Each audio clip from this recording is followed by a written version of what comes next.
Hey guys, in this video I'm going to show you how to use substitute function in Excel, wherein in our case here we're going to try to replace the underscores here to dashes. So let's go ahead and do that one. So here let's type substitute and then let's open parenthesis. We want to change the A to. There you go. And then open parenthesis or rather open quote. And then we're going to change the old text. So that would be the underscore. Replace it with a new text. That would be dash. And then let's close this. Now hit OK, and you can see that all of the underscores have been replaced to dashes. Now let's go ahead and do the same thing here, but we want to change only the first underscore to dash. So let's copy this formula and let's go ahead and add it here.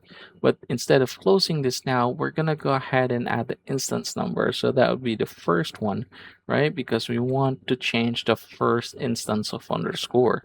So hit enter and there you go. Now that is working. So let's go ahead and copy this again. We're gonna choose to change the number 2 instance. So that'll be the second underscore. Hit enter and you can see that now I have done them all. So yeah, that is how you're going to use substitute function in Excel.